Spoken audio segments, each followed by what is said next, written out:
Buenas tardes con todos. El taller de animales de compañía les da la bienvenida.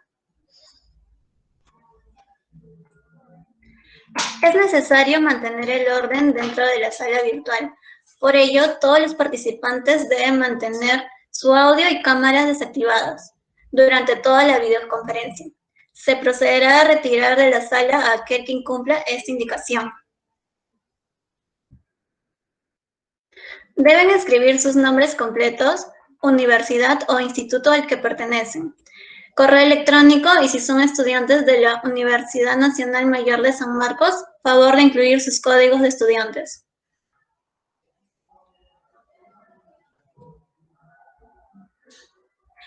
En el chat van a poder escribir todas sus preguntas o dudas que tengan. Al finalizar, en esta charla, al finalizar cada caso clínico, serán absueltas sus dudas y consultas.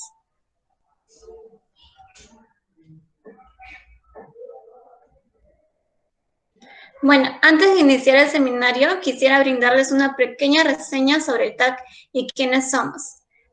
El taller de animales de compañía está conformado por estudiantes universitarios de la Facultad de Medicina Veterinaria de la Universidad Nacional Mayor de San Marcos.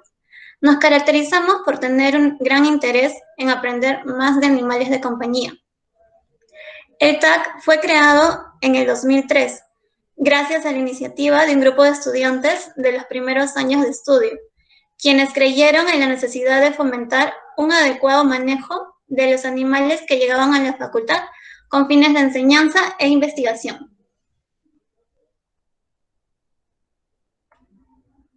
El TAC fue legalizado con resolución del decano de fecha 25 de noviembre del 2003 y ratificado con resolución rectoral del 7 de enero del 2004. Nosotros, como equipo TAC, tenemos los siguientes objetivos: promover el adecuado manejo de los animales que llegan a nuestra facultad con fines de estudio e investigación, incentivar un compromiso entre los miembros de la comunidad y sus mascotas, y por supuesto, fomentar la importancia de la capacitación permanente en los futuros médicos veterinarios y profesionales que ya ejercen esta maravillosa carrera. Realizamos diversas actividades académicas como charlas, seminarios y cursos. Todo ello nos permite integrar a diferentes médicos veterinarios, tanto nacionales como también extranjeros, y así poder intercambiar conocimientos y experiencias que enriquecen nuestra vida profesional. El día de hoy el seminario se titula Discusión de casos clínicos en dermatología y estará a cargo del especialista veterinario Gino Montoya. El médico veterinario Gino Montoya Arauco es médico veterinario zootecnista, egresado de la Universidad Científica del Sur, egresado de la Maestría de Enfermedades Parasitarias de la Universidad Peruana Cayetano Heredia, miembro de la Sociedad Latinoamericana de Dermatología Veterinaria, miembro de la Asociación Peruana de Dermatología Veterinaria. Además, fue docente por 10 años de la Facultad de Ciencias Veterinarias y Biológicas en la Universidad Científica del Sur. Actualmente es docente del curso electivo de Dermatología Veterinaria de la Universidad Ricardo Palma, en la carrera de Medicina Veterinaria. Es director de EDERVET, Educación en Dermatología Veterinaria, y realiza la práctica privada exclusiva en dermatología veterinaria. El doctor accedió amablemente a compartir un poco de su tiempo y sus conocimientos con todos nosotros para llevar a cabo esta charla, la cual fue apoyada y difundida por el Centro de Responsabilidad Social y Extensión Universitaria, o más conocida como CERCEU, de la Facultad de Medicina Veterinaria de la Universidad Nacional Mayor de San Marcos. A continuación, le damos el pase al doctor Gino Montoya Arauco.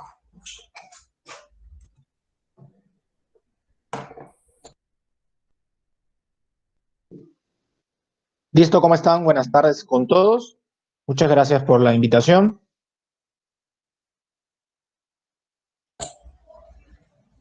Puede presentar ahora su pantalla, doctor.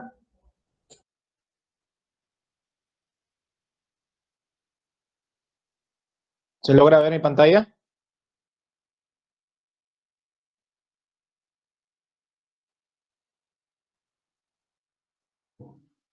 ¿Logran ver la pantalla?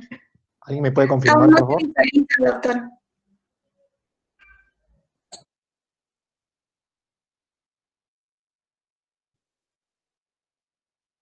¿Ahora?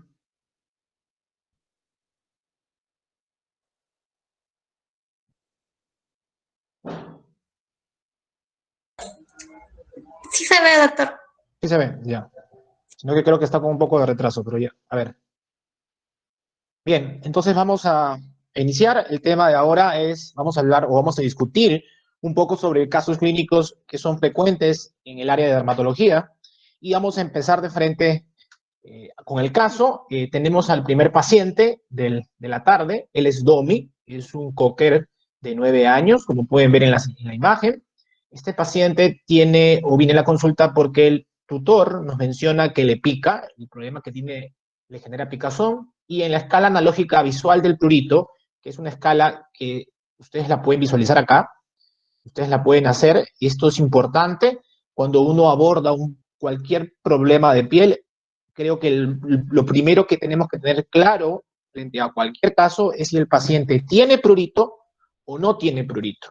Y para esto nos ayudamos de esta escala, ¿no? Esta escala tiene diferentes situaciones, situación 1, 2, 3, 4, 5 y 6, y de acuerdo a cada situación, el tutor va a marcar. Es importante que ustedes coloquen en la escala solo marcar una opción, porque si no colocan esto, probablemente el tutor marque más de una.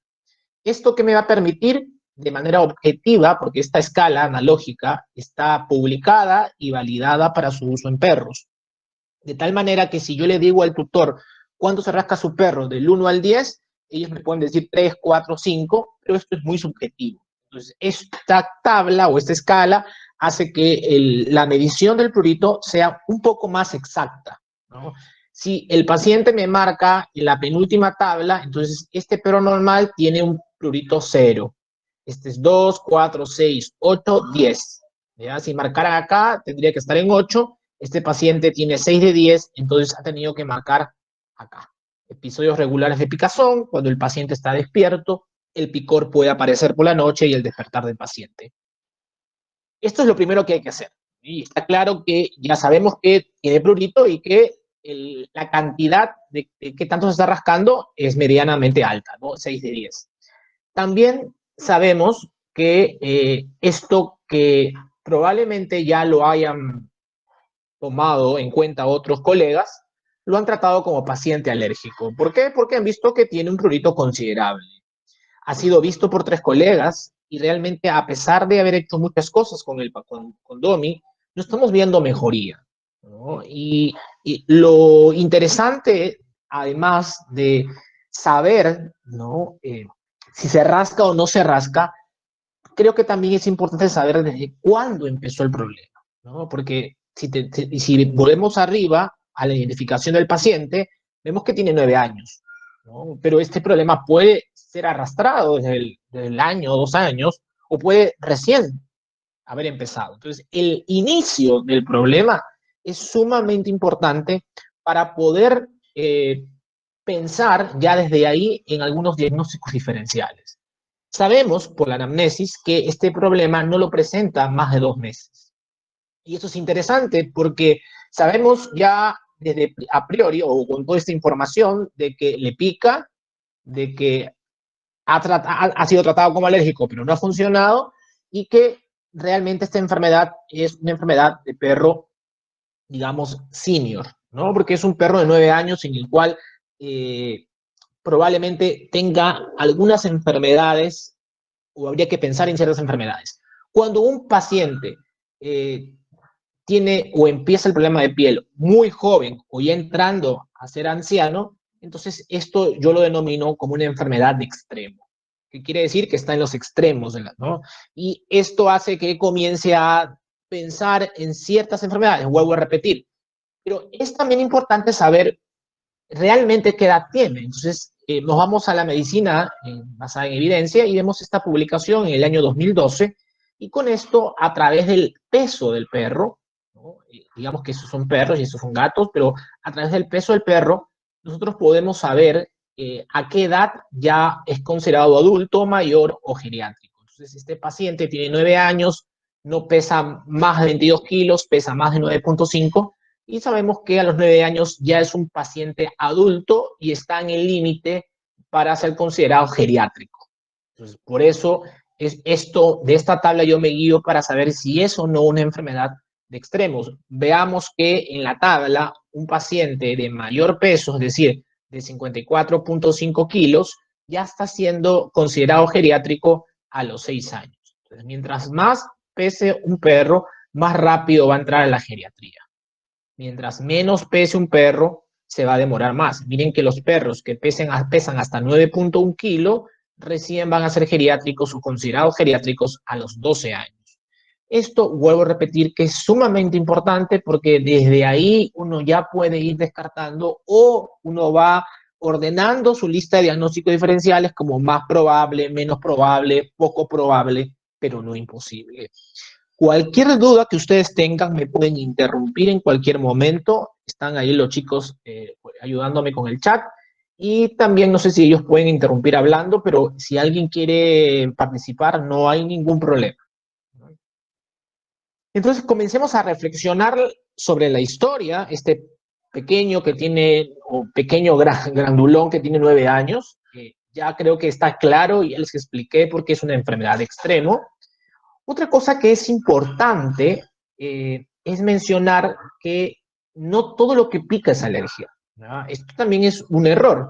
Pensar que todo lo que el paciente, si se está rascando, no necesariamente tiene que ser un perro alérgico. Hay otras enfermedades que nos pueden también generar picazón. Ahora, recordar también que las alergias no tienen una técnica de diagnóstico. Quiere decir que no hay un soporte de técnicas o de herramientas que me diga, efectivamente, este paciente es alérgico. El diagnóstico de alergia es un diagnóstico de exclusión. Hay que excluir todo lo que pueda parecer un paciente alérgico, que sí, las técnicas me permiten llegar al diagnóstico. Y una vez que uno ha descartado todo, recién dice que es un paciente alérgico. Entonces, han solamente relacionado la alergia por la picazón, pero no se han descartado otras cosas que pueden mimetizar y que nos pueden confundir con un paciente alérgico. Y es ahí donde tenemos que buscar pistas que orienten, hacerlas detective y buscar la manera de cómo es el comportamiento, cuál es la historia de un paciente alérgico. Entonces, un paciente alérgico tiene otitis de repetición, un paciente alérgico se lame mucho las patas, ¿no? Entonces, un paciente alérgico responde a los corticoides y es probable que le han dado corticoides a este perro cuando vimos anteriormente que tenía una historia de que ya le han hecho muchas cosas y que no mejora con nada. Entonces, una no respuesta a los corticoides o una no respuesta a todo lo que normalmente un paciente alérgico debería de mejorar y pensando que es una enfermedad de extremo, ¿no? Si bien es cierto, los perros alérgicos, la media de presentación es en los 3 años, pueden también ser de extremo, pero eso no es lo común, ¿no? Lo importante es que creo que todos entendamos de que siempre hay que pensar en lo común, hay que ver las cosas más sencillas y resolverlas, porque a veces queremos resolver cosas complejas y realmente lo complejo no es del día a día, ¿ya? Lo complejo es lo raro, lo que no viene siempre, y lo que tenemos que resolver es lo básico, lo fácil, lo que a veces está ahí, pero por ahí nos desorientamos un poco por no tomarnos el tiempo de hacer una buena anamnesis, ¿verdad? Y luego, después de esto, vamos a ver que el paciente no se lame, que no ha tenido otitis de repetición. Y esto, claro que puedo tener un perro que sea alérgico, que no tenga otitis, pero casi 99% de perros se lamen las patas. Entonces, esto creo que es una pista interesante y más del 80% de pacientes responden a los corticoides. Luego, después de esto, hay que buscar pruebas, hay que realizar pruebas y herramientas, porque estamos ante un paciente que se rasca, sí, pero cuando uno aborda un paciente con prurito, porque eso es lo que le llama la atención al propietario o al tutor, que ahora se llama tutor, es saber si el prurito viene primero y luego vienen las lesiones, o primero vienen las lesiones y luego el prurito. Porque si bien es cierto, yo al paciente lo voy a ver así como están viendo en la foto, yo no sé si primero aparecen las lesiones o luego el prurito, o primero el prurito y y por el prurito aparecen las lesiones. Esto es sumamente importante, porque otra vez tenemos que hacer las detective y saber hacia qué camino voy a seguir. Entonces, señora, cuando empezó todo, se rascaba, no vino. El paciente no se rascaba, primero aparecieron las lesiones y luego el prurito. Las lesiones que aparecieron, ¿cómo eran? Igual como las ves, caída de pelo, alopecia, un poco de escamación, y a las semanas apareció el prurito. Esto es sumamente importante, ¿no? Es sumamente importante porque lo que me determina es que el patrón principal no es el patrón pruriginoso. El patrón principal es el patrón de alopecia, ¿no? Es decir, un perro que viene con alopecia, que algo le está generando alopecia, y producto de todo lo que está pasando, es decir, la enfermedad está evolucionando y hace que genere picazón. Entonces, es totalmente diferente. Entonces yo digo, no, prurito no es importante, acá es la alopecia, y después todo lo que sucede con el perro, le está generando picazón. Entonces yo tengo que abordar a este paciente como si fuese un perro con alopecia. Y para eso voy a tener que, vuelvo a repetir, realizar herramientas y o técnicas que me permiten avanzar correctamente. Se me está escuchando bien y me están mirando. No puedo saberlo, pero si alguien me lo confirma, sería genial. Por favor.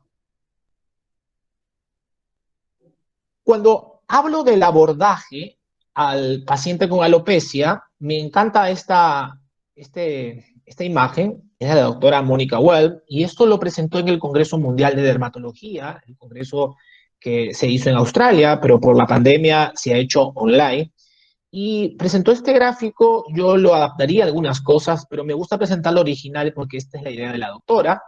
Y es importante que cuando tenemos un paciente con alopecia, con esta alopecia no es pruriginosa, es decir, no es que el paciente se está autoinduciendo, se está rascando y producto de lo que se está rascando se está cayendo el pelo. Entonces yo tengo que pararme ahí y decir, el perro es alopecia, el patrón principal es la alopecia, no se está rascando y es ahí donde tengo dos caminos que seguir. El paciente tiene alopecia focal o multifocal o la alopecia es simétrica principalmente o difusa. Si regresamos a este perro, vamos a ver que la alopecia es multifocal. Está distribuida en todo el cuerpo, no hay una simetría, porque si yo lo parto al perro por la mitad, las lesiones que están acá no son igualitas a las que están acá. Entonces, como no hay una simetría, tendría que empezar por este camino. ¿Y este camino qué me dice? Diferencie, diagnostique, descarte infecciones primero. Descarte Staphylococcus, descarte de Modex, descarte de dermatofitos. ¿Cómo va a descartar esto? Con una serie de exámenes y herramientas que van a ser importantes. Si usted o ustedes han hecho estos exámenes y han descartado estas tres entidades, su siguiente examen debería ser una biopsia cutánea. Y cuando realizan una biopsia cutánea, tendrían que preguntarle al patólogo si hay una inflamación microscópica, y si es así, piensen en esas enfermedades que son más raras, pero están ahí, y si hay una inflamación, o mejor dicho, no hay una inflamación microscópica, ojo que acá lo que se está refiriendo la doctora Mónica es en la inflamación microscópica, porque yo puedo no tener inflamación en la piel, pero sí una inflamación microscópica. Disculpe, doctor. Dime. Tenemos una pregunta del doctor Iván Guevara Sí. sobre la imagen anterior. Pregunta si las lesiones solo las tiene en el dorso. Están todos en el dorso nada más. En la cara no hay, por acá en el cuello, no sé si ven acá un poquito de alopecia, pero en la cara no hay lesiones, en las patas no hay lesiones. Solo es en el dorso. ¿Alguna pregunta más? Eso es todo por ahora. Gracias, doctor. Sí se me ve, ¿no? Se ve la imagen. Sí se ve la imagen. Ya mira, ya, listo. Y sí, la alopecia es simétrica, yo lo que adaptaría acá es igual descarte todos estos de acá. Si hay, son secundarias para esta parte, para este otro camino. Pero acá, cuando hay simetría, sí que es importante hacer pruebas hematológicas, bioquímicas, un panel bioquímico, urianálisis, paneles endocrinos, diagnóstico por imágenes. Y acá es muy importante la biopsia cutánea.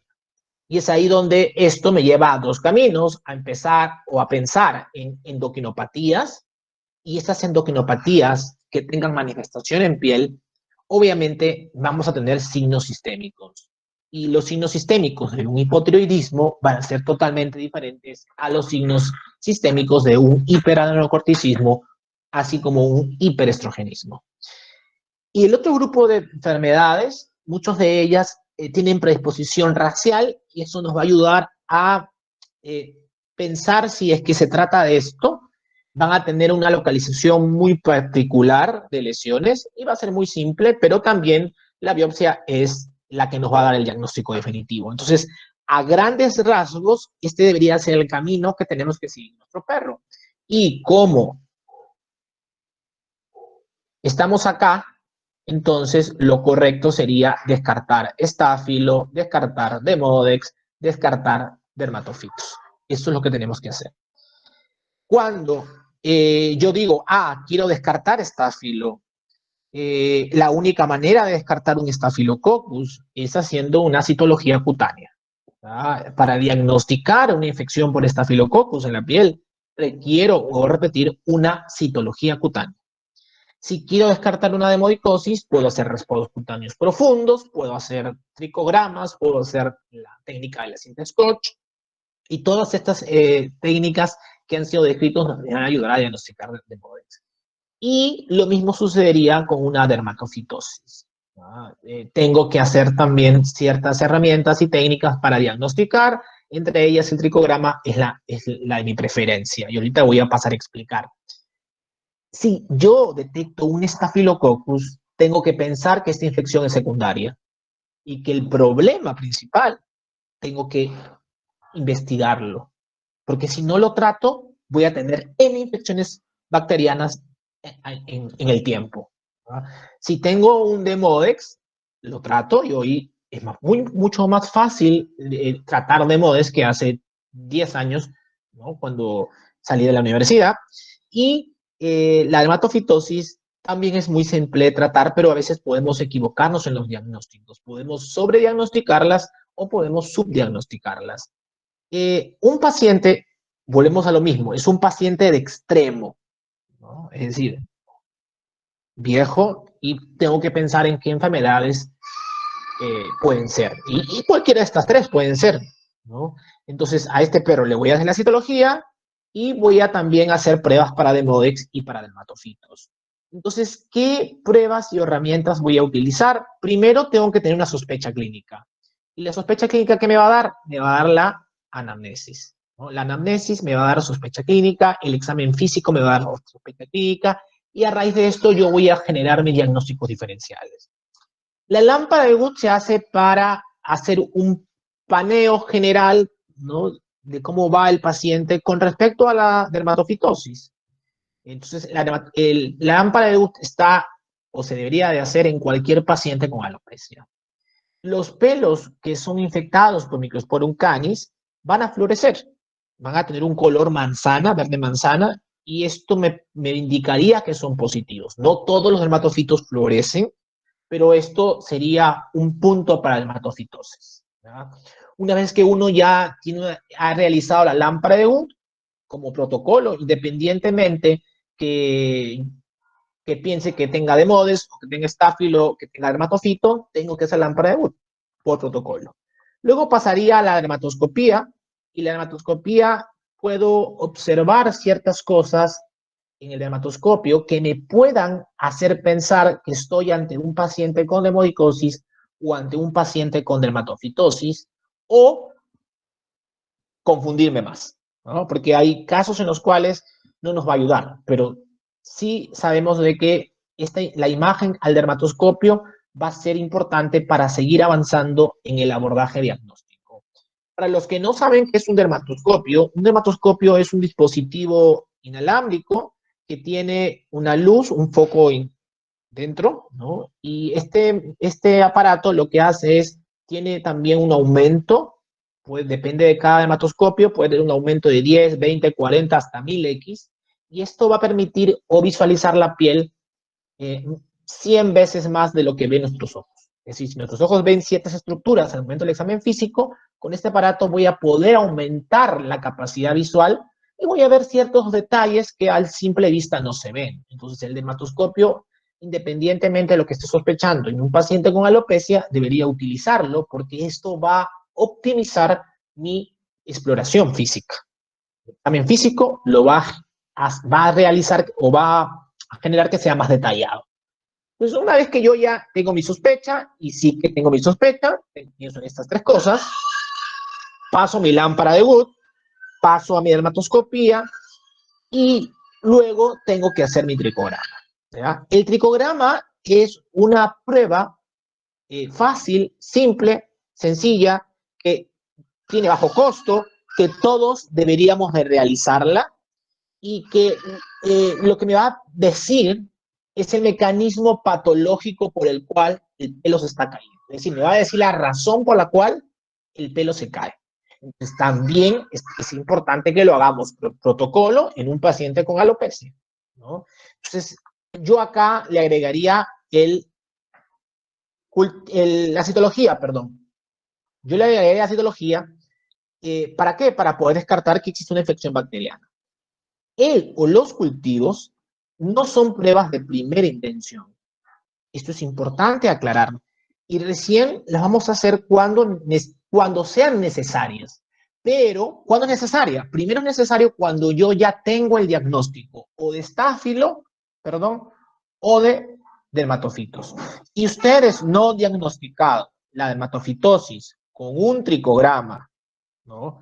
Con una citología, no hagan un cultivo, porque el cultivo no diagnostica la dermatofitosis. El cultivo nos sirve, en el caso de los dermatofitos, para ponerle nombre y apellido a la especie.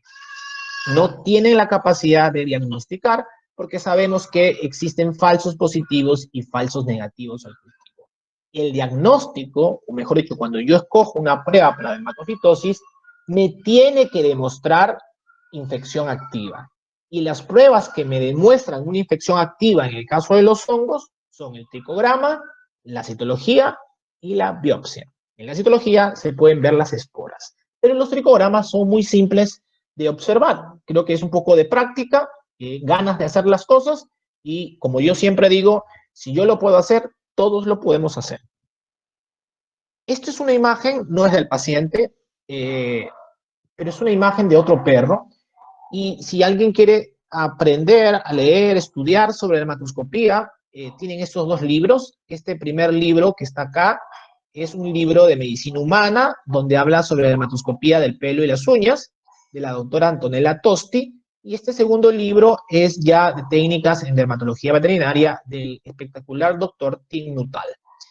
Acá solamente hay 2, 3 hojitas de dermatoscopía, pero acá sí es un libro muy extenso. La dermatoscopía en veterinaria es una herramienta que todavía no se ha estudiado tanto. En humana hay mucha investigación, en veterinaria falta muchísimo, así que yo sé que hay muchos estudiantes en muchas universidades, y yo los llamo a que hagan estudios con dermatoscopía. Creo que esto de acá faltan manos para poder conocer un poco más, porque en dermatología humana se utilizan incluso para diagnosticar tumores cutáneos.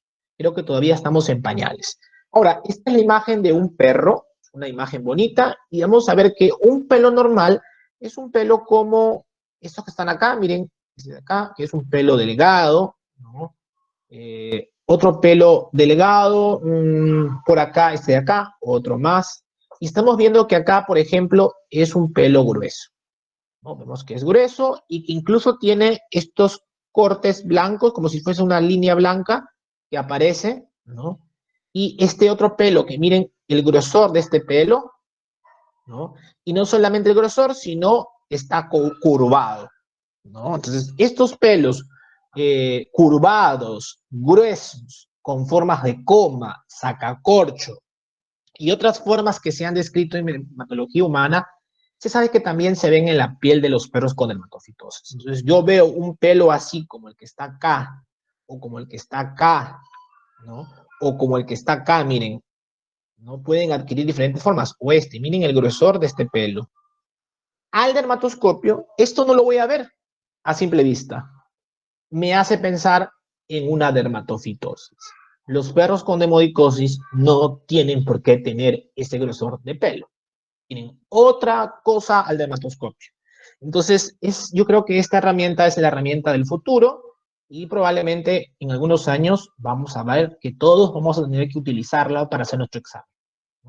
Entonces, si yo veo esto en el dermatoscopio, para mí es más fácil hacer un tricograma porque de esta zona tendría que, o yo ya sé que de esta zona saco los pelos para mirarlos al microscopio. Porque el tricograma es sacar pelos y mirarlos al microscopio. Si yo saco los pelos, ¿cómo los voy a ver? Los voy a ver así. Miren el pelo, acá hay un diagrama, denme un segundo.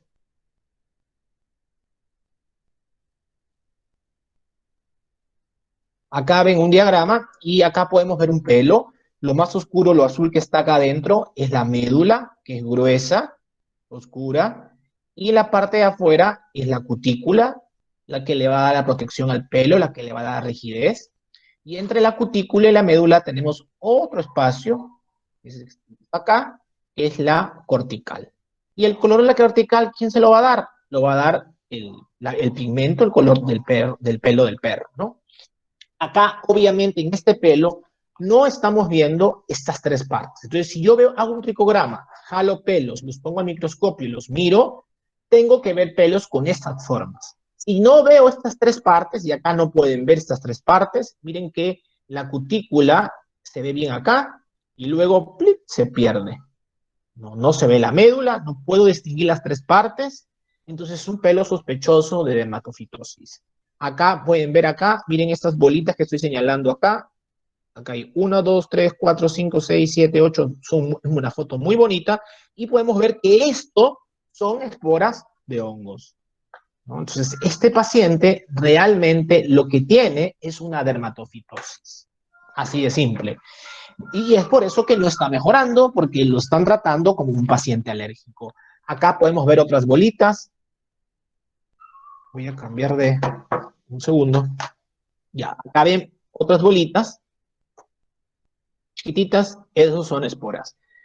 Algo que es importante es que no necesitan el KOH, no necesitan ningún aclarante, estos pelos solamente se observan así, estos con aceite de bebé, ¿no? No necesitan nada más.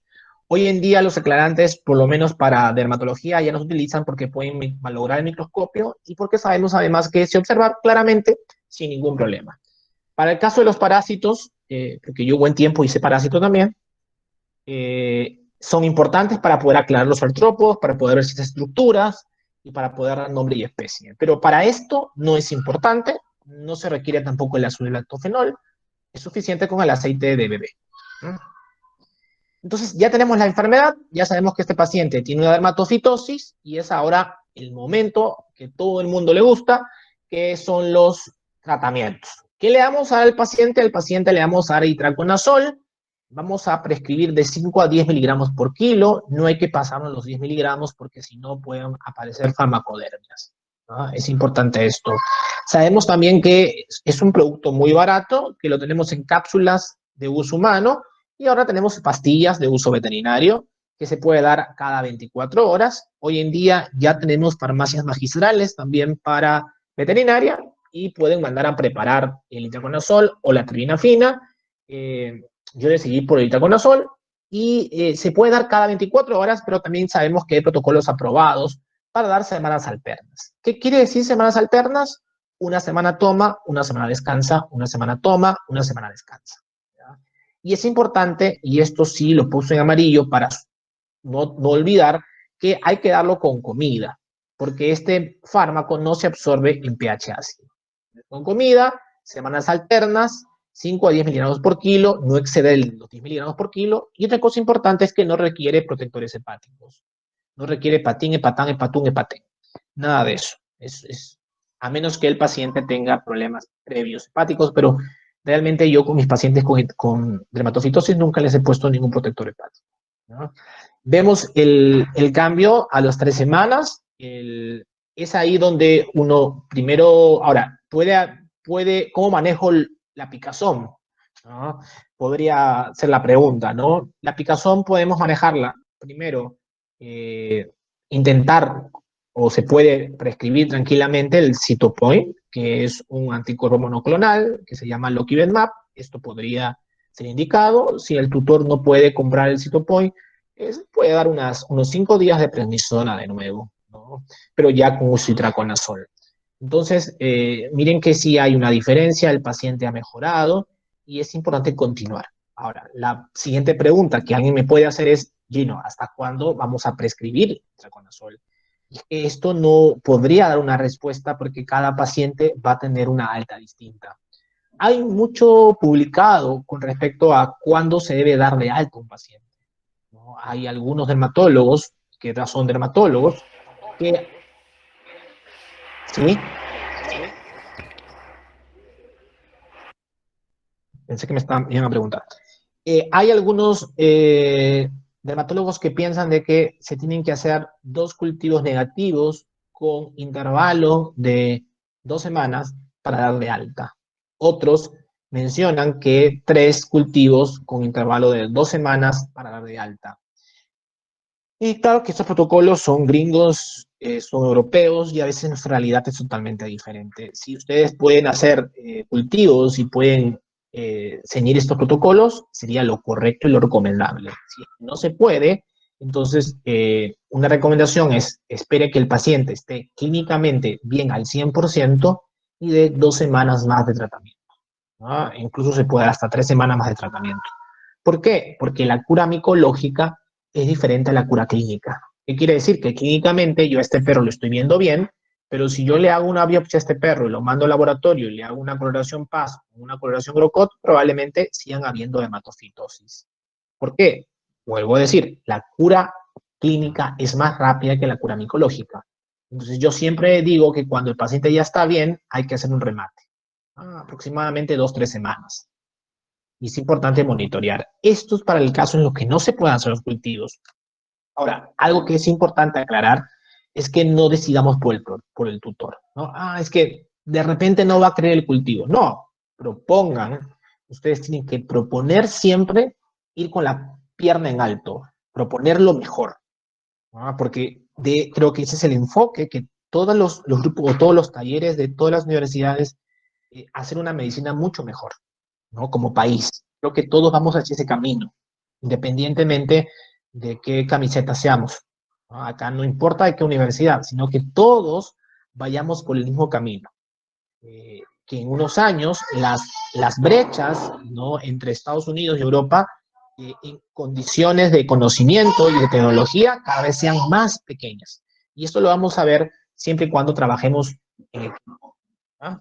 Entonces, tenemos un paciente bien. Ahora, otra pregunta que sería interesante es, ¿qué terapia? ¿Terapia tópica es importante? Sí, podemos dar terapia tópica. Por ejemplo, lo que es recomendable es usar clorexidina con miconazol, por lo menos 2 veces a la semana, baños. El champú tiene que estar de 5 a 10 minutos en contacto con la piel y luego enjuagar, ¿no? Y más de 12 veces a la semana no tiene mucho sentido. Con 2 veces a la semana es más que suficiente. Bien, estamos en la segunda, el segundo caso. ¿Alguien tiene alguna pregunta? ¿Ahí queda alguna pregunta con respecto al primero? Doctor, usted mencionó el tratamiento con semanas alternas y esto, o sea, como en qué caso se podría dar. Eso se puede dar en cualquier paciente que tenga dermatofitosis. Este paciente, por ejemplo, semanas alternas, ¿por qué se hace semanas alternas? Esa sería la pregunta. Porque se sabe que el medicamento sigue estando en sangre a pesar que lo cortas. Es decir, la semana que no le das, sigue habiendo itraconazol en sangre. Entonces no es necesario seguir dando porque tienes lo suficiente para seguir controlando la dermatofitosis. Por eso que se sabe que semanas alternas, bueno, se recomienda semanas alternas porque no tiene sentido seguir dándole sabiendo de que, claro, tú le puedes seguir dando, pero vas a tener 5 veces más en sangre el medicamento y sabes que no es necesario para matar al hongo. No sé si se entendió. Sí, doctor, gracias. ¿Alguna otra pregunta para pasar al segundo caso? ¿Se entendió? ¿Todos se entendieron? Y eso es lo que creo que es más importante. Ya, doctor, disculpe tu pregunta. ¿Siempre va a ser necesario los baños con, Sí, porque con clorexidina, creo que? el problema de la clorexina, eso es una pregunta buena. La clorexidina sola, como monoterapia, no sirve. No va a eliminar las esporas que pueden estar en los pelos. ¿Ya? No van a controlar, digamos, si lo van a usar como terapia única, no va a funcionar. Tiene que usarse con algún azol, ya sea con ketoconazol, ya sea con miconazol, pero tiene que utilizarse combinado con algo. Sola no va a funcionar. Doctor, tenemos una pregunta de una compañera de Guadalupe Chuchón. Pregunta si los baños cada cuánto son recomendados. Bueno, 2 veces a la semana. Pueden bañarlo 3 a la semana, pueden bañarlo 4 veces a la semana, pueden bañarlo 5 veces a la semana, pero no es que porque lo bañen más, el paciente va a recuperarse más rápido. No, con 2 baños a la semana para este tipo de paciente es suficiente para el caso de una dermatofitosis. Para el caso de otra patología es otro cuento distinto, pero para el caso de estos hongos, que son los dermatofitos, eh, es suficiente 2 veces por semana.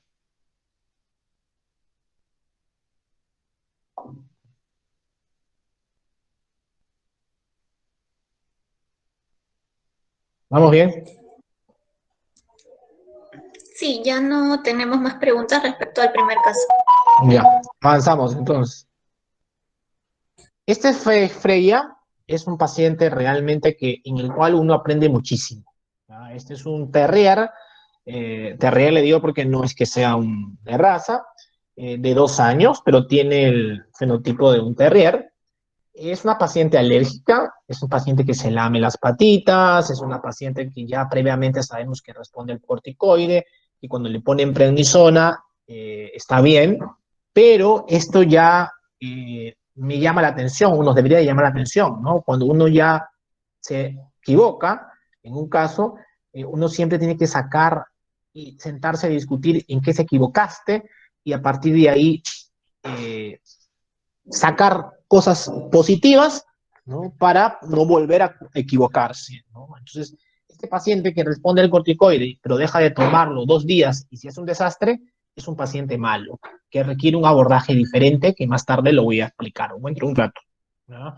Entonces, sabemos que es alérgica, que este sí responde al corticoide, y por eso se lame las patas y pensamos que es alérgica, y que hemos intentado cambiar de prednisona a oclacitinib, que es un inhibidor de llanosquinasa, y entre esto hace que se inhiban una serie de citoquinas inflamatorias, proinflamatorias y pruriginosas, ¿no?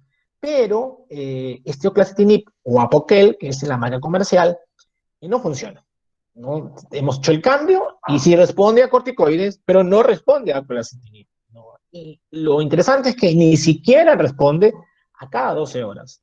Miren que las lesiones son extrañas, porque primero se hacen unas pápulas, luego se hacen costras, están en todo el dorso, y esto no es un cuadro típico de un paciente alérgico, ¿no? O por lo menos lo que llamamos o lo que estudiamos dermatitis atópica, porque dermatitis atópica tiene un patrón clásico, este paciente no tiene un patrón clásico, y miren que cuando se moja ya se pueden ver las pápulas, tiene pequeñas pápulas y eritema en todo el cuerpo, ¿no? Cuando uno piensa que un perro es un paciente alérgico, es importante, otra vez, tener un abordaje. Y con un abordaje correcto, probablemente no nos vayamos a equivocar. Entonces, cuando uno dice, no, este paciente tiene la historia de ser alérgico, tiene todo el cuadro de un paciente alérgico, esta historia ya me la conozco porque es típica del paciente alérgico, Entonces, lo primero que tienen que hacer ustedes antes de decir y afirmar al 100% que es alérgico, es eliminar todos los parásitos. Y cuando me refiero a todos los parásitos, no me refiero solo a los externos, también a los internos.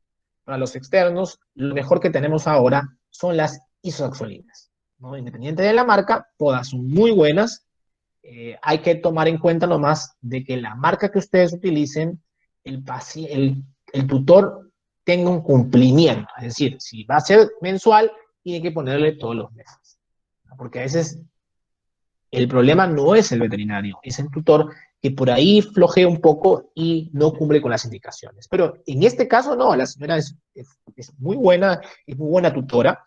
Entonces vamos a darle una isoxazolina y luego vamos a, o al mismo tiempo, vamos a tratar de identificar y tratar las causas secundarias de prurito. ¿Ya?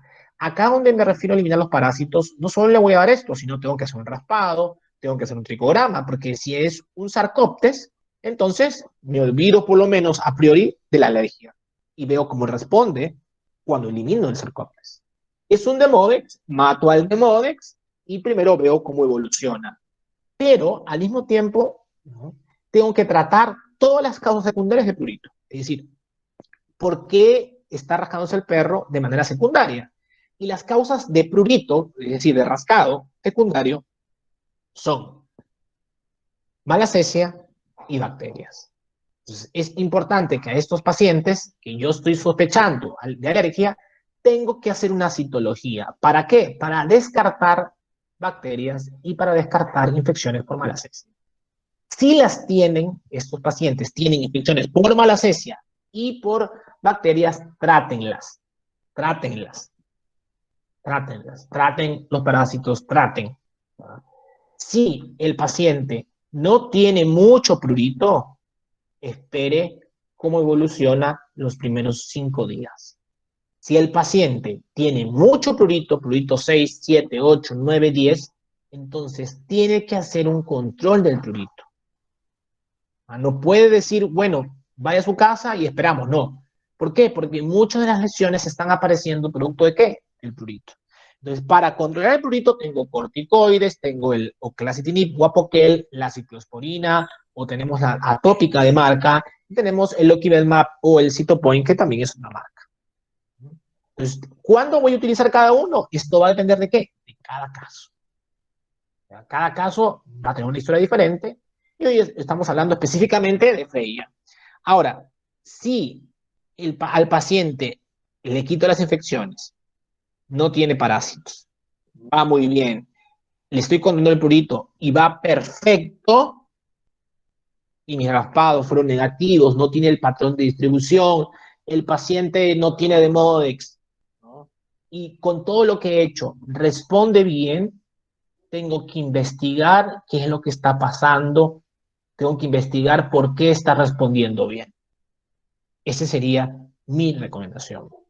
Si uno lee libros de dermatología, va a seminarios, charlas, a web seminar, a foros, y ustedes escuchan sobre el abordaje del paciente alérgico, lo que les van a decir son estas tres cosas, esas tres primeras cosas, y les van a decir descarte, haga una dieta de restricción, provocación, descarte alergia alimentaria.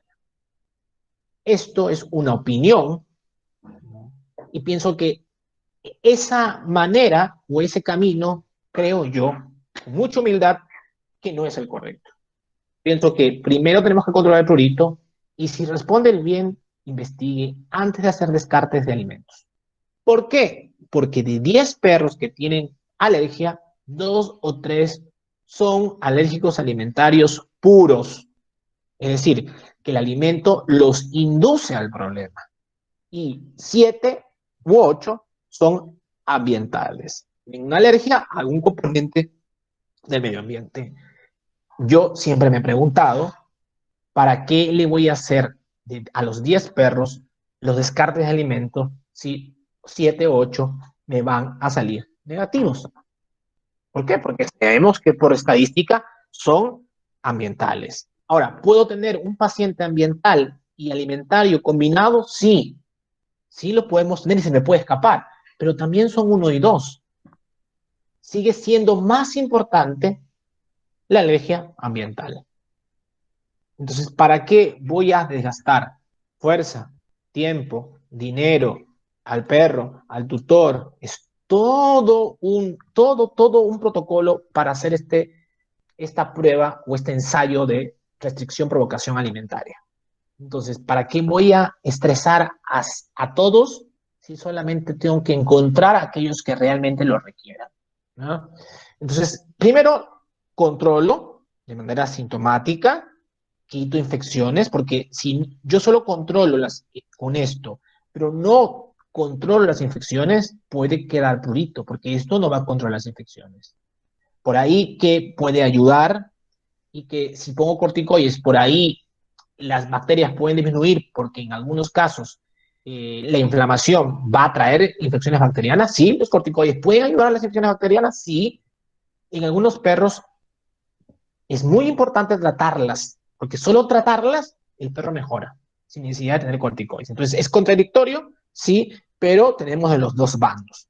Ahora, cuando yo me refiero a investigar, ¿a qué me refiero? Y ahorita vamos a ver. Pero ¿qué pasa? ¿Qué pasa o qué pasaría si Gino me dices, ya, controlo el prurito, le pongo a corticoides o a poquelos, ciclosporina, lo que fuese, y no responde bien? El paciente no está respondiendo bien o el paciente está requiriendo mucha medicación para estar bien.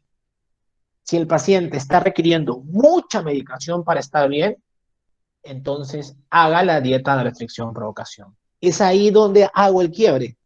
Si responde bien, investigue.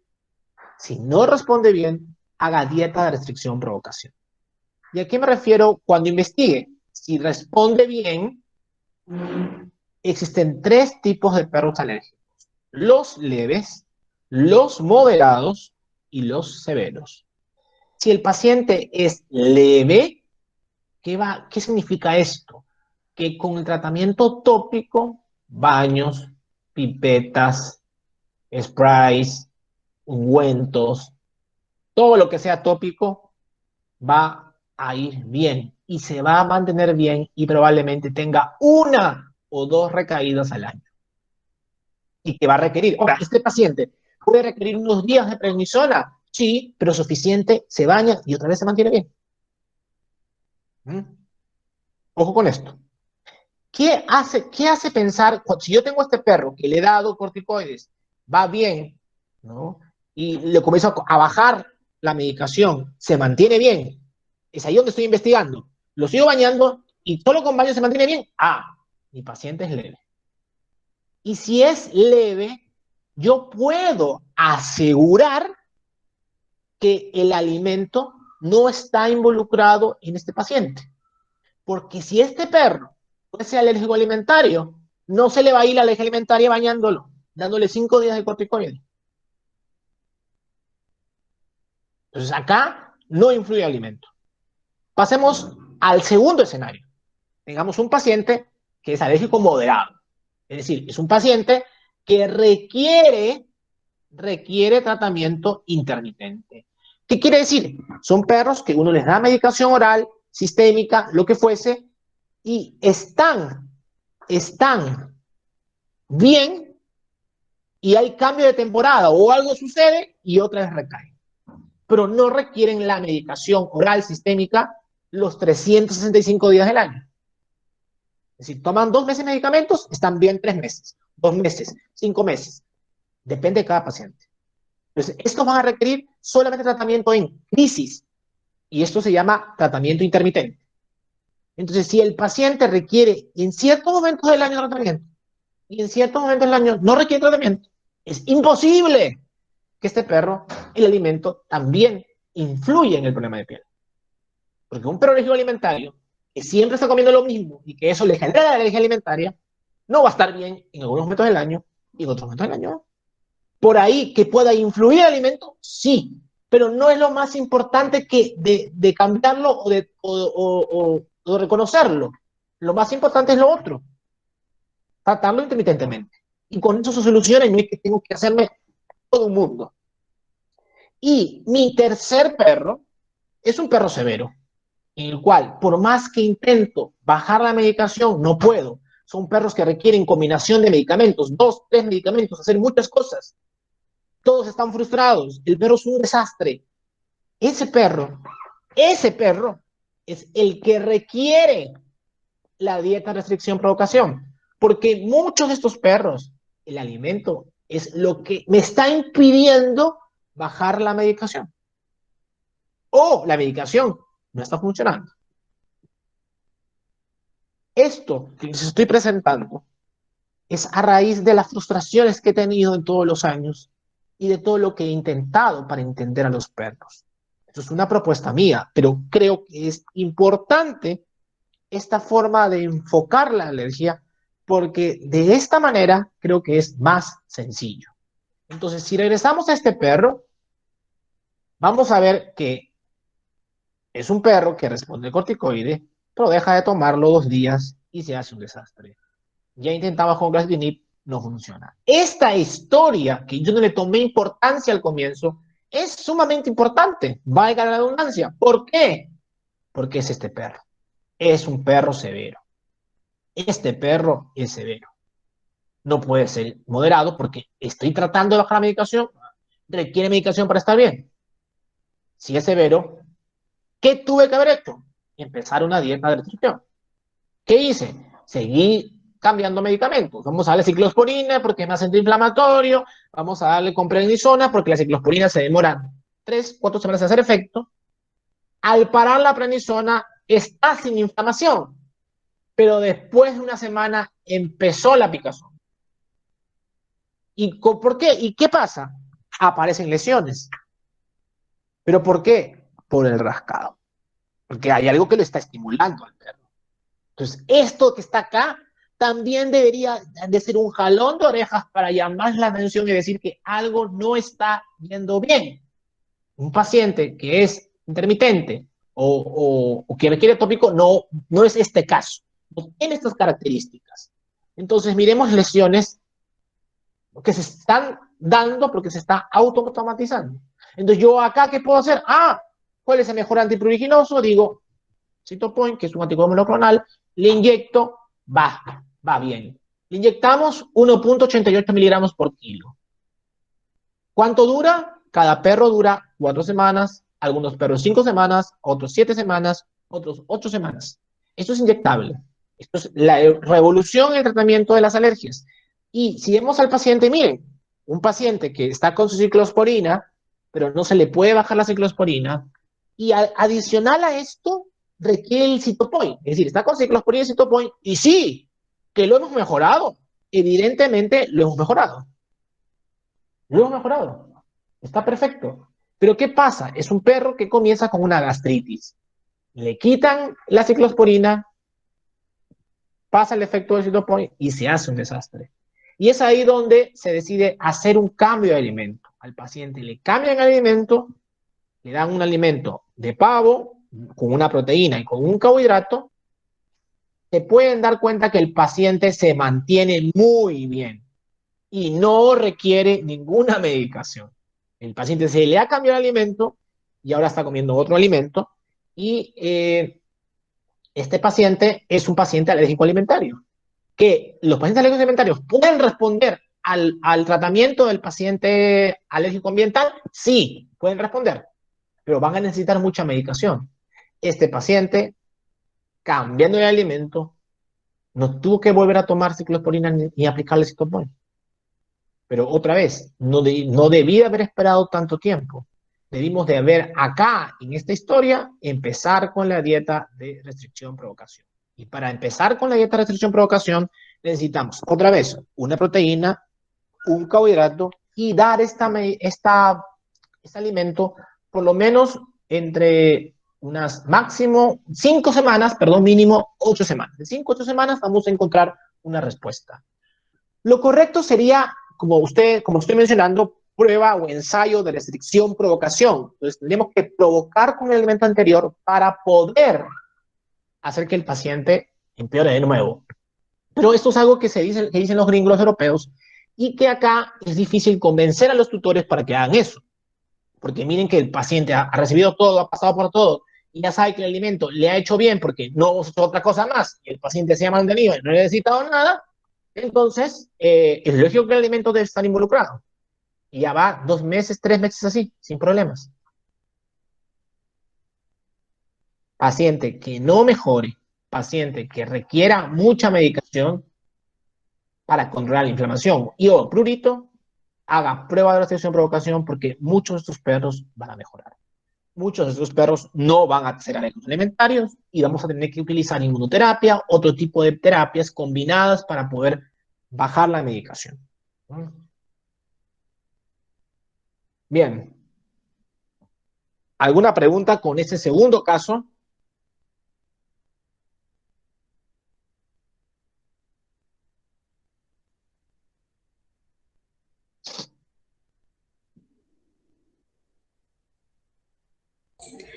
Por el momento no hay ninguna pregunta, doctor. Listo. Entonces pasamos al tercer caso. Este es otro paciente, se llama Excipión, un bonito nombre. Es un perro criollo de 5 meses que viene también por prurito. El propietario no tiene lesiones, le han hecho raspados, múltiples raspados y ha dado negativo. ¿Ah? Miremos que este paciente tiene costras en todo el cuerpo, no es alopecia, pero costras, y miren, miremos la oreja, tiene este engrosamiento, estas costras gruesas, y creo que esto ya les hace pensar en algo, ¿no? Efectivamente hay algo más, un caso que puede ser muy sencillo, tal vez detrás de todo esto puede haber otra cosa más, y por eso lo puse, ¿no? Entonces, si yo tengo un paciente con el borde de las orejas engrosados, ¿no? Con estas cosas amarillentas, recuerden a la profesora de Bacasas, ¿no? Que ella fue mi profesora de parásito y además ella ha sido mi primera maestra en la universidad, hemos compartido dictado con ella y realmente es un excelente profesional. Yo no creo que me esté escuchando, pero seguro que ustedes le van a dar mis saludos. Entonces, cuando hay costras en el borde de las orejas, tenemos que pensar en una sarna sarcóptica y es importante realizar un raspado cutáneo, ¿no? Raspar, y miren que en el raspado de este paciente podemos observar todos los ácaros, ¿no? Hay todos, chiquito, más grande, toda la familia, Sarcópteres está acá, ¿no? Acuérdense de las clases, cuerpo globoso, primer y segundo par de patas no sobresale del cuerpo, tercer, cuarto par de patas, pero mejor dicho, el primer y segundo parte sobresale del cuerpo, el tercer, cuarto par de patas no sobresale del cuerpo, ¿no? Miren que los huevos son pequeños, son diferentes son ovalados, diferentes a los de Modex, y podemos ver estas estructuras que son unas galerías queratínicas de donde casi siempre están los huevos, ¿no?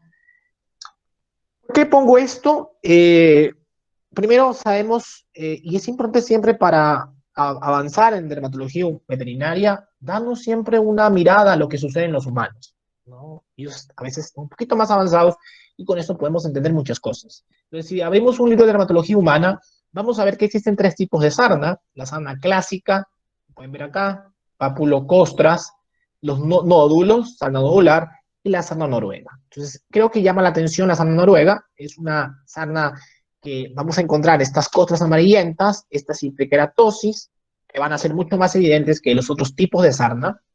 Miren acá en las manos, en los pies. Y si ustedes miran las costras que hay acá, el color y el gruesor de estas costras, y comparamos a lo que sucede con el perro, tienen parecidos, ¿no? Son muy parecidas. Y esto es que realmente me está indicando algo, y esto es sumamente interesante.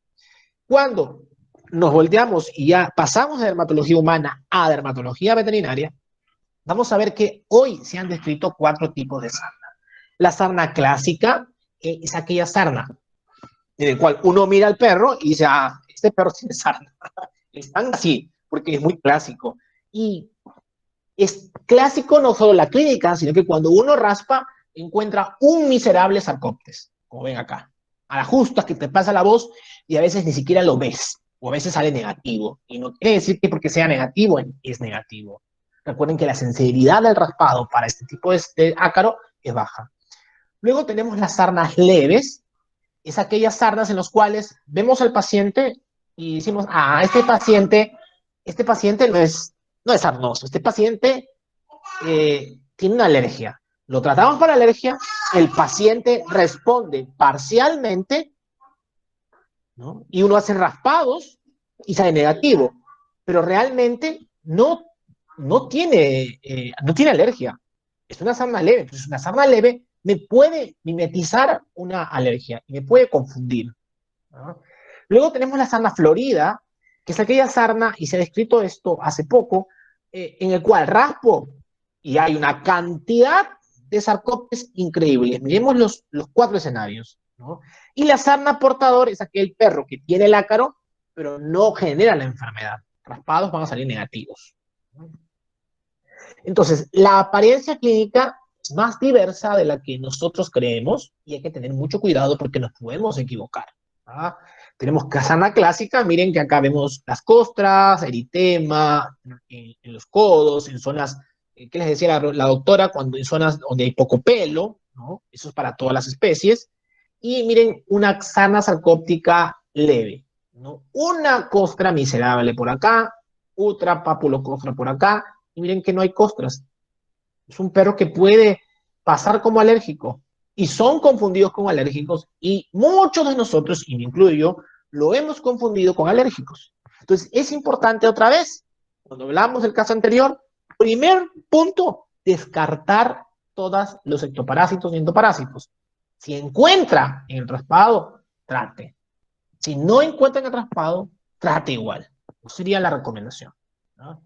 Entonces, tenemos acá un paciente con sarna leve, no sé por qué apareció esto. No, sí.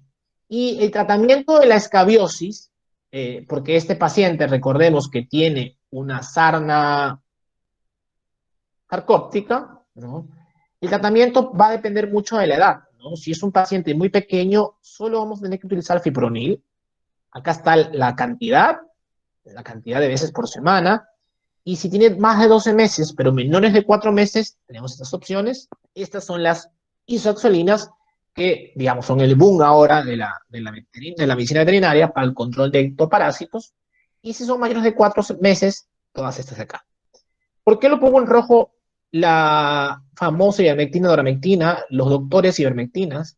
Porque son fármacos que no han sido aprobados por la FDA para su uso en perros. Entonces, como no está aprobado, usamos fuera de registro y hay que tener cuidado cuando se usa porque puede haber intoxicación, ¿no? Eso es sumamente importante aclarar y mencionar.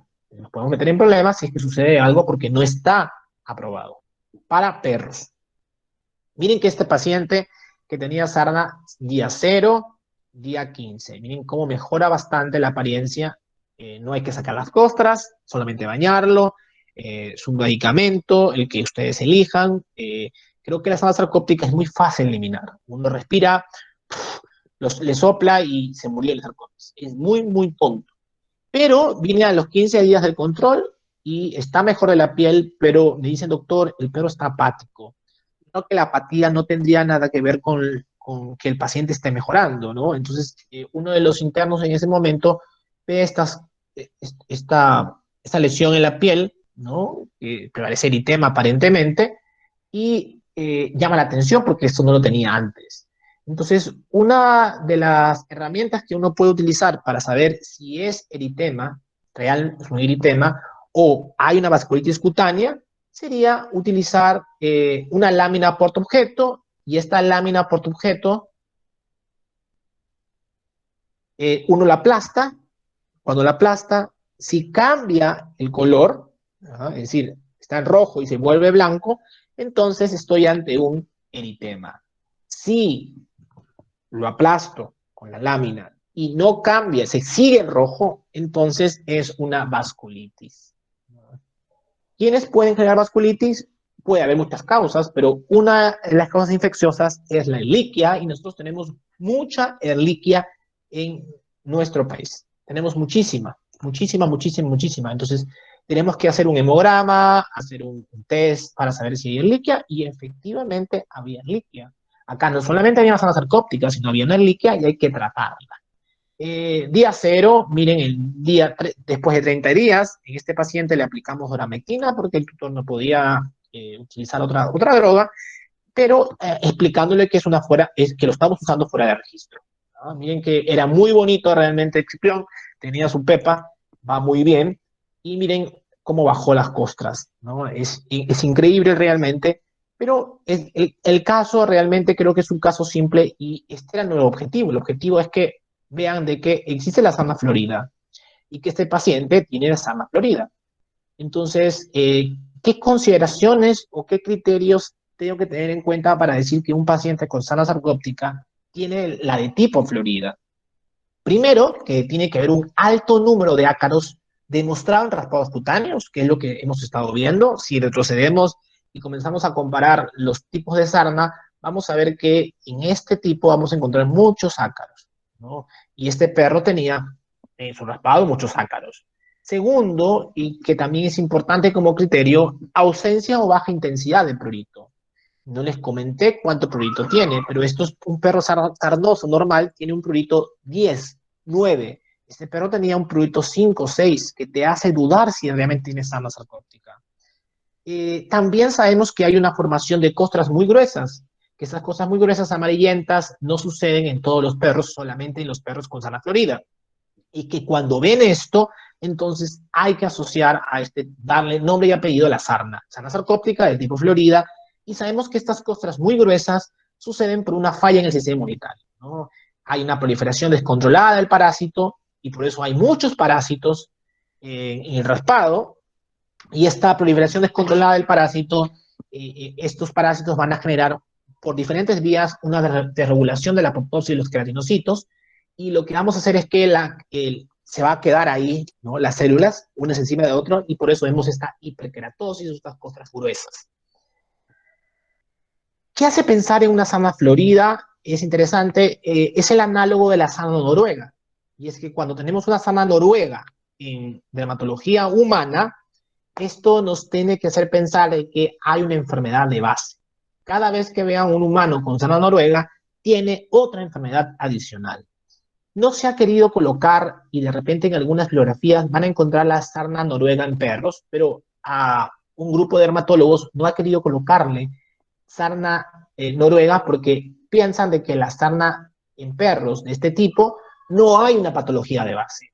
Pero yo creo que sí, sino que hay que buscarla, o por lo menos muchos de los perros tienen una patología de base. Entonces, ese es un caso ejemplo que tiene la sarna florida y tiene Ehrlichia, que es la patología adicional. Entonces, cuando ustedes vean una sarna florida, investiguen, hagan hemogramas, hagan bioquímicas, hagan el espectacular el espectacular examen de orina, que ayuda muchísimo, y comiencen a investigar qué más puede tener ese perro, porque tal vez se puedan llevar una sorpresa y haber otra enfermedad que no necesariamente tiene que ser cutánea, como ahorita hemos visto que es Ehrlichia y que la piel está respondiendo frente a este microorganismo.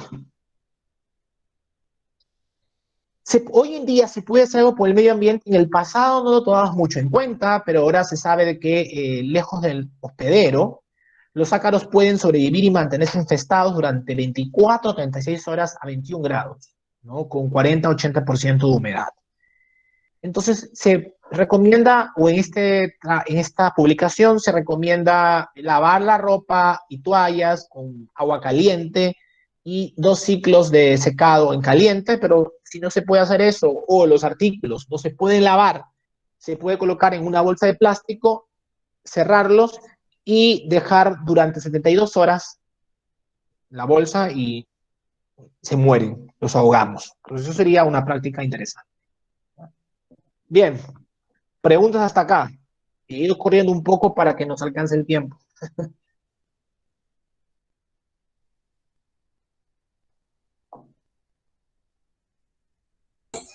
No hay preguntas, doctor. ¿No hay preguntas? Espero que me estén entendiendo nomás. Listo. Cualquier cosa me avisan, no hay ningún problema. Creo que no hay ninguna, digamos, no tenemos que saberlo todo. Si es algo muy básico, a veces las cosas básicas son las cosas más importantes y se me puede haber escapado algo. Pero no tengan miedo de preguntar, no hay ningún problema conmigo. Doctor, tenemos una pregunta. Dime. A nuestra compañera Sandra Mendoza. Nos dice, doctor, ¿podría por favor repetir cómo diferenciamos entre eritema y vasculitis? Sí, claro, sino que he corrido porque no quiero, sé que el otro doctor está a las 3:30, entonces no quiero. A ver, Les regreso. Esto es digamos, una inflamación, o uno puede hacer el examen físico y pensar que es eritema, pero no necesariamente que es eritema. Esté rojo no necesariamente quiere decir eritema, puede ser vasculitis. Entonces, para poder diferenciar, lo que se hace es usar una lámina portaobjeto y se presiona en el área roja que está, eritematosa, y si esta área roja se blanquea, es como hacer, ustedes agarran lámina y hacen ustedes tiempo llenado capilar, o a un perro, van a ver que al momento de hacer tiempo llenado capilar se va a poner blanco, lo van a soltar, ¿no? Y se va a regresar al color original.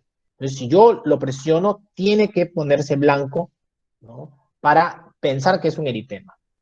Si lo presiono y sigue rojo y no cambia a blanco al momento de presionar, entonces piensen que eso es una vasculitis. Esto es una herramienta rápida y fácil para ver si lo que está rojo realmente es eritema o vasculitis. ¿Por qué? Porque esto me va a llevar a caminos distintos. Miren cómo algo tan simple como esto ya me hace pensar que, este perro, preguntar, ¿tiene garrapata? Sí. Entonces tiene vasculitis. Tenemos reliquia. Hagamos un hemograma. Plaquetas, ¿cómo están? Hagamos un test o hagamos una ecografía. Entonces, ir avanzando de acuerdo a cómo uno va obteniendo la información. Entonces, algo tan simple como una sarna. Mira, es una sarna, sí, pero tenía su reliquia. Y esto puede afectar, obviamente, la salud del paciente. Ahora sí. Tenemos otra pregunta de Renzo Sí. Vera. Nos dice, ¿qué tan común es la alergia a fipronil en cachorro? No es común que exista la alergia al fipronil. Hace poco me escribió un colega donde le habían puesto un fipronil a un cachorrito, no me acuerdo si tenía 2 meses, 2 meses y medio, pero era muy pequeño y había hecho una farmacodermia, ¿no? Había hecho una reacción demasiado alérgica, tantos así que comenzaron a salirle pústulas, estas pústulas se rompían, salían pus, el perro comenzó a tener signos neurológicos. Entonces, este tipo de reacciones no son frecuentes. El fipronil se puede aplicar desde el 2 días de nacido, por lo menos el de marca, que todos creo que conocemos como Frontline. Esto está registrado para utilizarlo de los 2 días de nacido. Las otras, que son las que no son de marca, hay que tener cuidado, porque el olor que producen son muy fuertes. Es muy fuerte ese fipronil y eso sí puede afectar a nivel respiratorio. Entonces tengamos mucho cuidado, ¿no? Si vamos a usar en cachorros, usemos de marca, no usemos los truchos como yo lo digo de manera de broma. Los truchos son más baratos, pero son menos seguros. Tengamos cuidado.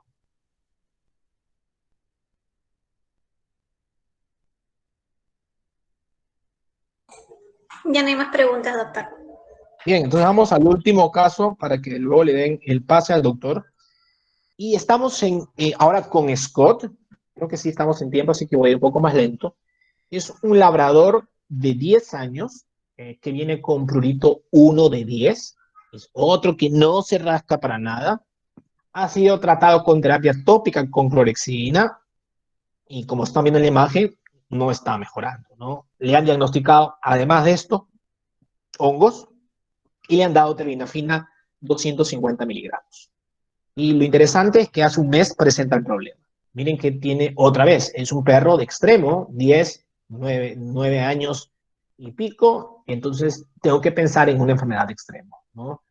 Entonces es importante hacer una citología, ¿no? Y una citología voy a reconocer en la citología, obviamente, ¿qué cosa? Macrófagos, neutrófilos, pueden haber bacterias, y sí que en la citología había una infección bacteriana. O sea, demostrado al 100% que hay una infección bacteriana.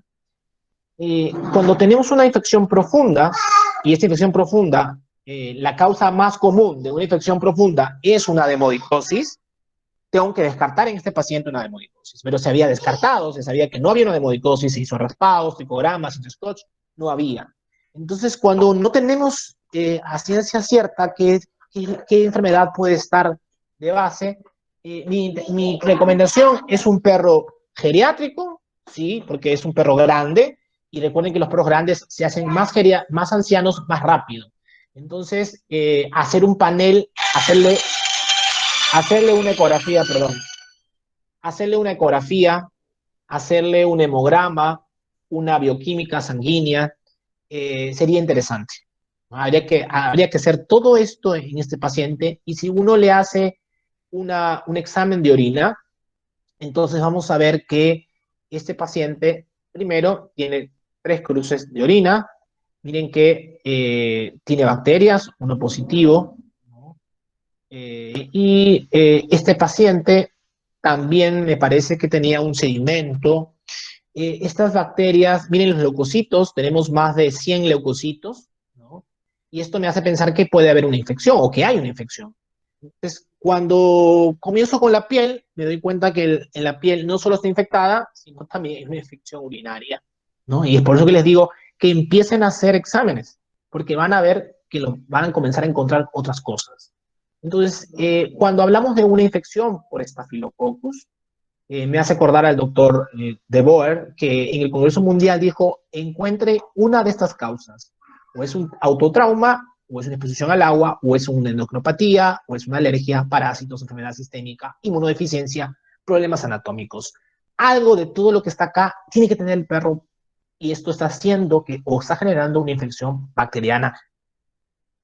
¿Y por qué están estas infecciones? Hay que investigar. Entonces, este perro que estoy encontrando, eh, más de 100 leucocitos, ¿no?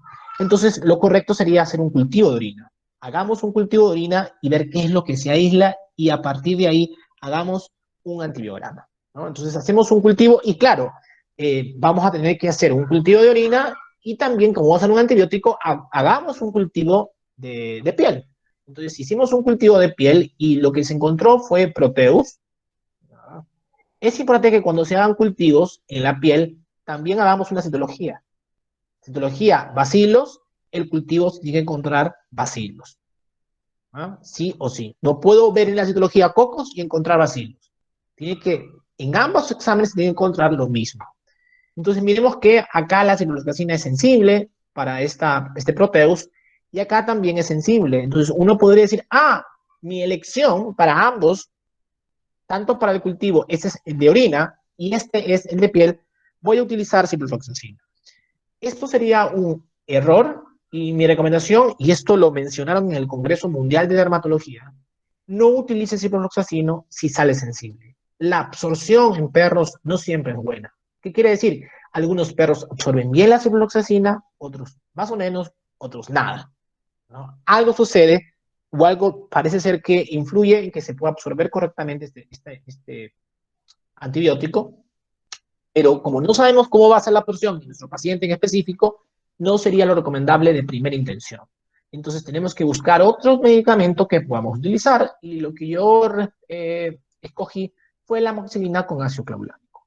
A pesar que acá la amoxicilina con ácido clavulánico es resistente a pseudomonas.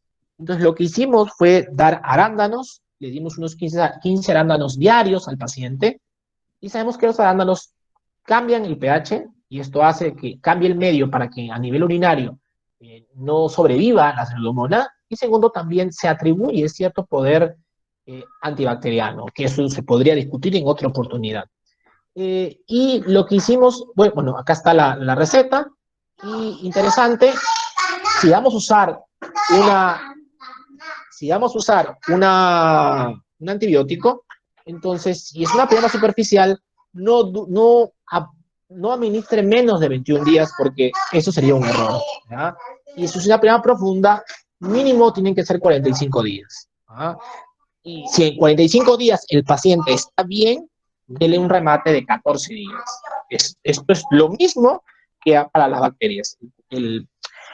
Digamos, la cura clínica va a ser más rápida que la cura bacteriológica. Es sumamente importante aclarar y tomar en cuenta. Miremos al paciente un mes después, miremos al paciente 2 meses después, utilizando obviamente el antibiótico correcto. Acá se puede bañar una vez a la semana. Si yo voy a dar terapia sistémica, entonces la terapia tópica tiene que disminuir, ¿no? Si voy a dar mucha terapia tópica, entonces no tiene sentido que le dé terapia sistémica. Pero acá, obviamente, esta infección está en la profundidad y tiene una infección urinaria, entonces matamos 2 pájaros de un tiro. es importante volver a hacer un control. Miremos qué cosas son importantes. Miren que el pH de acá está aumentando. Y esto ya llama la atención a que lo vea alguien de medicina interna. Esto no lo terminé de ver yo, porque yo ya solucioné el tema de piel y ahora tienen que investigar qué pasa. Miren los cristales, fosfatos triples abundantes. Acá hay otro problema, porque el pH comenzó a subir, ¿no? Ahora está en 9. Algo está sucediendo con este paciente. Y lo importante es que en el urocultivo, miren que esto fue como 2 meses después, porque estuvo como 6 meses de antibiótico, perdón, 6 semanas de antibiótico, estaba negativo, ¿no? Es decir, no se aislaron las pseudomonas que se aisló la primera vez. Hay cocos gram positivos escasos, pero tiene que continuar con la medicación y hacer otro cultivo más para poder dar de alta al paciente. Bueno, agradecerles, no sé si tienen alguna pregunta al respecto.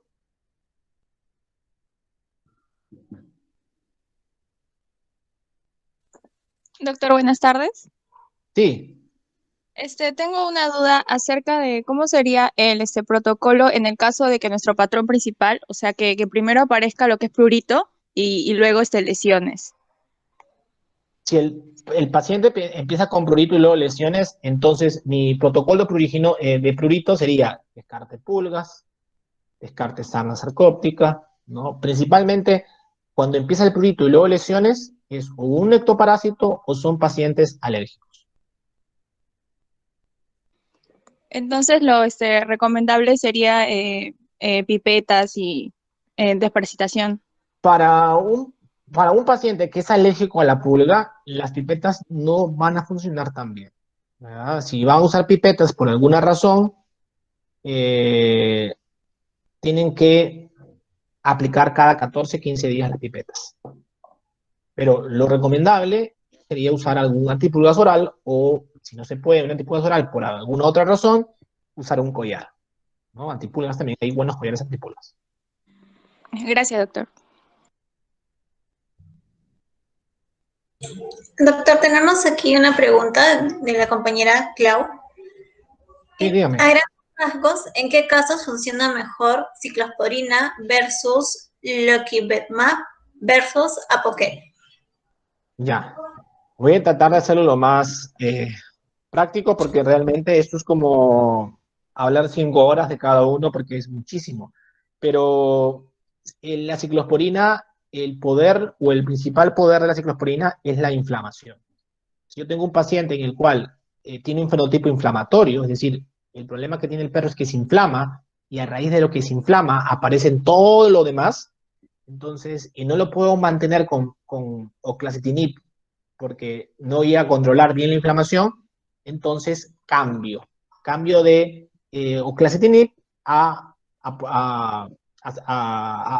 tópica, que es la ciclosporina, ¿no? Eso es en el caso de la ciclosporina. Si yo tengo un paciente, deme un segundito, por favor.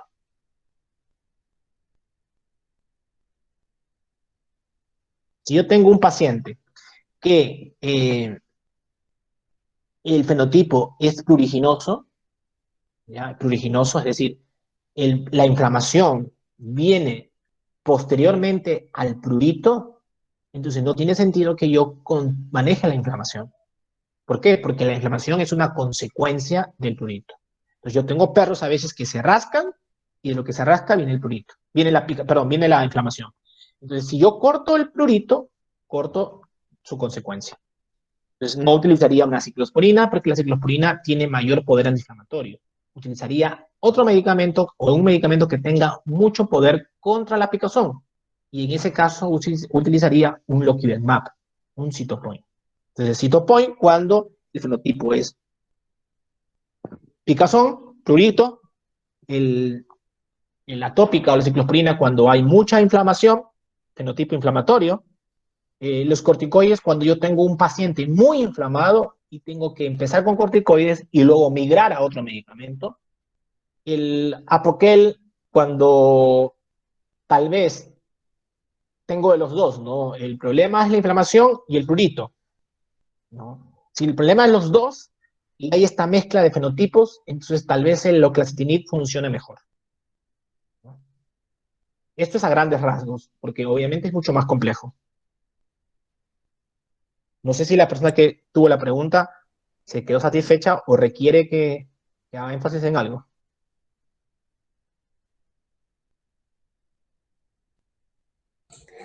Bueno, mientras responde, tenemos otra pregunta de nuestra compañera Nadia Céspedes, que nos dice, ¿qué laboratorio recomienda para hacer los antibiogramas? Dar nombres de de los laboratorios creo que no es no lo veo muy ético, pero lo que yo les recomiendo es que independientemente del laboratorio en el que ustedes tengan que trabajar, tiene que conversar con los laboratorios. Pienso que hay todavía algunas cositas que arreglar en general, pero creo que a medida que avancemos, vamos a mejorar muchísimo, ¿verdad? Pero eso no es un tema solamente de Perú, eso es un tema a nivel Latinoamérica, ¿no? Pero creo que poco a poco tenemos más tecnología, eso no quiere decir que no tengamos buenos laboratorios, tenemos buenos laboratorios, pero creo que tienen que conversar con sus laboratorios para ver qué es lo que pueda estar fallando para que ellos puedan corregir, ¿no? No me animaría a decir un nombre exacto de nombre y apellido. Si es que desean saber alguna opinión exactamente del laboratorio, me pueden escribir, pero así lanzarlo no me atrevería.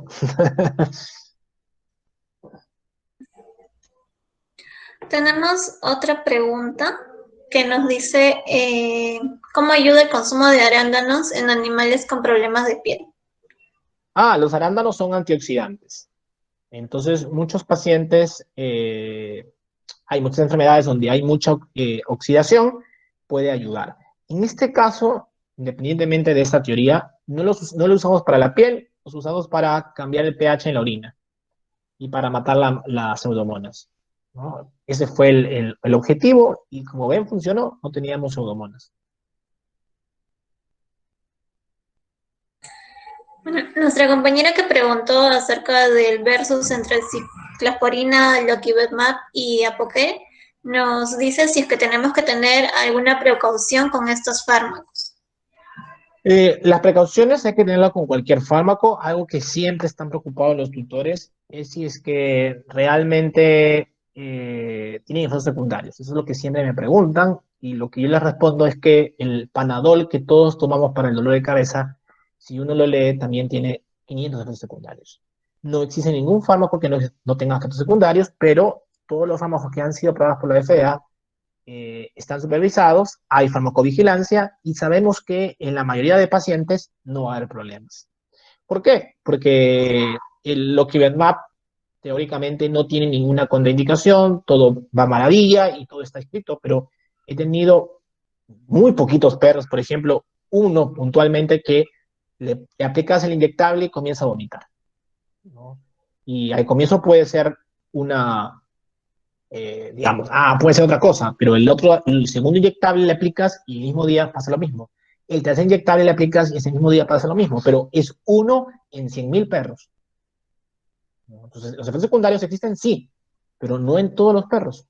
El Oquivemab, por ejemplo, va a ser muy seguro y no tiene ninguna contraindicación. O tenía otro perro que se hiperexcitaba, ¿no? Se irritaba cuando le inyectaban y no quería saber del mundo y ya mordió a personas en la casa, a los perros, y eso siempre se daba a raíz que le inyectáramos. Pero eso también es uno en 100.000 perros, ¿no? O uno en 100.000 perros que tenga dolor en el punto de aplicación, porque es un inyectable. Pero eso no es lo común. Y con el apoquel hay que tener cuidado, no se puede aplicar en perros con demodicosis, no se puede aplicar en perros menores de 12 meses, cachorros no se les puede aplicar, en perros con tumores tampoco se les puede dar, por lo menos de primera intención, y perros con alguna enfermedad, cualquier enfermedad que afecte a otros órganos, también hay que tener precaución, no sabemos qué puede pasar, todavía falta más evidencia, pero hay que tener precaución. Con la ciclosporina lo que puede pasar es que el paciente tenga signos gastrointestinales. Si es así, pueden aplicar maropitán, se le van los vómitos, pueden congelar las cápsulas, si las dan congeladas, eso también disminuye los vómitos. Las diarreas, he tenido perros que van 2, 3, 4 días con diarreas y luego se les va la diarrea sin ningún problema. Puede haber hiperplasia gengival, eso se va con acitromicina sin ningún problema. Las dosis lo pueden encontrar en cualquier, ustedes van a PubMed, ponen ciclosporina DOG y va a salir el artículo, lo tienen ahí. Y de ahí, problemas urinarios a largo plazo, cada 4 o 6 meses hay que hacer exámenes cultivos de orina, urianálisis para controlar estos pacientes. En el caso de los corticoides, sí que todos sabemos de que no se pueden usar a largo plazo, se pueden usar a corto, a mediano, pero a medida que avancemos más los días, podemos tener problemas. Entonces, sabemos todo lo que puede generar poliuria, policia, polifagia, Cushing, problemas renales, hepáticos, ligamentos, tendones, huesos, etcétera. Y si el problema no lo desarrolló ahorita, lo va a desarrollar cuando sea viejo. Pero sabemos que son necesarios, que son importantes al comienzo, que si los manejamos correctamente no van a suceder estos efectos, y que creo yo que si hablamos de cuál sería el mejor antiinflamatorio de lejos sería la prednisona. Que no tengamos miedo. Tenemos otra pregunta de nuestra compañera Nadia Céspedes, que nos dice, ¿ha tenido casos en donde no haya funcionado Loquibemab? En caso si haya tenido, ¿qué recomendaría en esos casos? Si he tenido casos que no ha funcionado Loquibemab, sí, he tenido casos que no ha funcionado Loquibemab. Primero habría que estar seguros de que es un paciente alérgico. Puede ser un paciente alérgico y no responder a Loquibemab, porque Loquibemab lo que hace es un anticuerpo monoclonal que destruye la interleuquina 31. Y la interleuquina 31 hoy se sabe que es el principal mediador del prurito. Pero porque ese sea el principal, no quiere decir que sea el único. Entonces, si el perro, la fisiopatología del prurito, el mediador principal no es la interleuquina 31, entonces el Loquibemab no va a funcionar, porque es tan específico que solo destruye esa interleuquina. Si tenemos otras interleuquinas que están participando como mediadores del prurito, el perro obviamente no le va a hacer efecto. Entonces requerimos algunos medicamentos que tengan un espectro más amplio para que bloqueen otras señales. Entonces, a veces cuando no funciona el Cytopoint, puede funcionar el Apoquel, a veces puede funcionar la ciclosporina. Entonces, si estoy convencido que es un perro alérgico, tengo que probar con otros fármacos. Sí, también puede ser un perro alérgico alimentario y por eso no está respondiendo. No todos los perros alérgicos alimentarios responden a Loquibemab. Pero también he tenido perros alérgicos alimentarios que el inyectable les quita la picazón. Acá no hay una regla para todo puede pasar, y lo único que hacer, antes de cambiar a medicamentos, hay que estar seguros que realmente es un paciente alérgico y que no tiene otra cosa y por eso no está funcionando.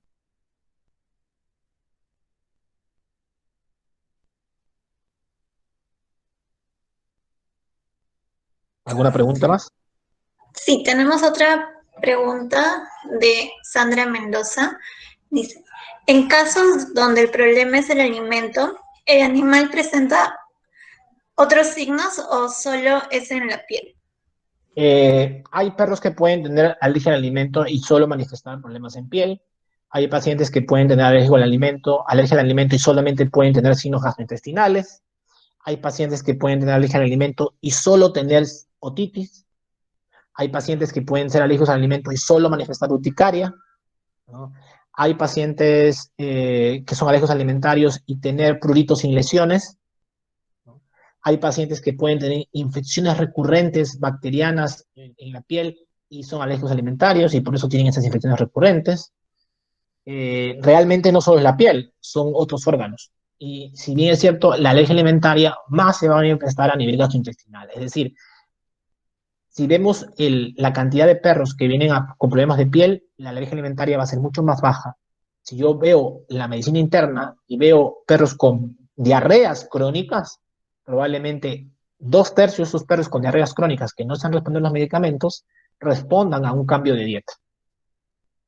Entonces, no solamente es la piel, también son otros órganos.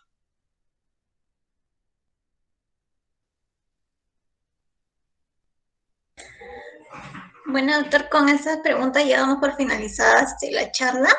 Le agradecemos por habernos brindado sus conocimientos y ahora invitamos a todos los participantes a activar su cámara para podernos tomar una foto grupal.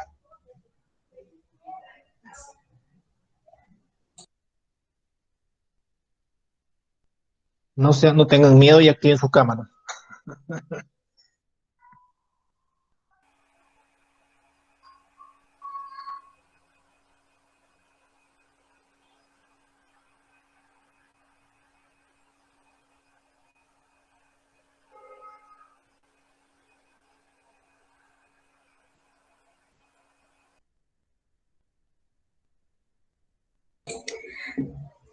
Listo. Muchas gracias, doctor, por la ponencia nuevamente. Listo, gracias a ustedes. Espero que les haya gustado y nos vemos en otra oportunidad. Gracias a todos y se quedan con el doctor. Me parece que está el doctor Álvaro.